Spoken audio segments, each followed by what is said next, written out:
Pickles have been around for thousands of years, dating as far back as 2030 BC. In those days, pickling was a requirement as it was the best method of keeping food fresh for a long time. Pickles could be stored beneath a ship's deck for months. Sailors and travelers of the 15th century would use them to fill their hungry stomachs. As the years passed, pickles continued to gain more and more popularity. It's heard that Queen Elizabeth I enjoyed them, and William Shakespeare liked them enough to mention them in his work. Jewish people in Eastern Europe relied on pickles as a staple food.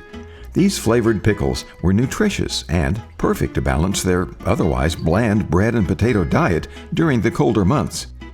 Ashkenazi Jews would fill barrels in the fall with vegetables like cucumbers, beets, and shredded cabbage, add acidic liquid or saltwater brine, and then leave them for weeks to ferment.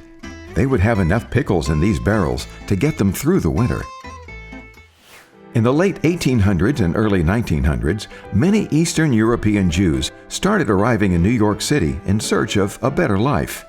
They brought their pickle-making traditions with them and introduced kosher dill pickles to America.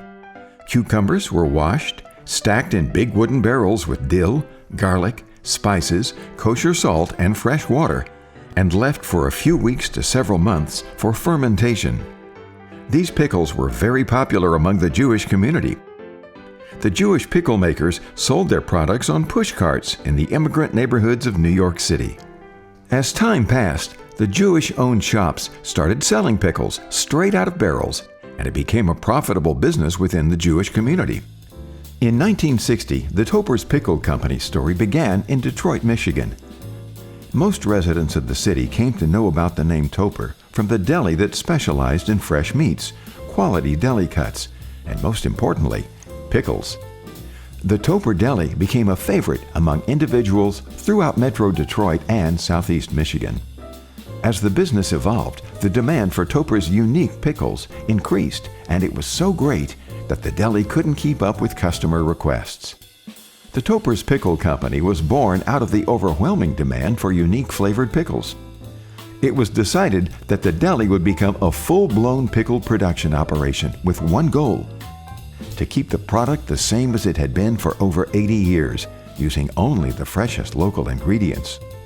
Using a family recipe brought over from Europe by Larry Topor's grandmother, Lily, the pickles were made using fresh garlic, dill, and a special custom blend of pickling spices. The pickles were aged using a fermentation process that brought out their unique and amazing flavors. A taste of the old world still exists today. Topor's preserves its rich history by offering a line of authentic kosher deli pickles, which are never superheated or pasteurized. In contrast to mass-produced pickles, Topor's pickles are naturally fermented without using added preservatives. This form of natural fermentation is the oldest form of food preservation known to man. That is why they require refrigeration to maintain safety and maximize flavor. Today, the pickles are available in different varieties like new dills, half sours, natural barrel dills, and kosher dills. Topor's Pickles, pickles born in the deli.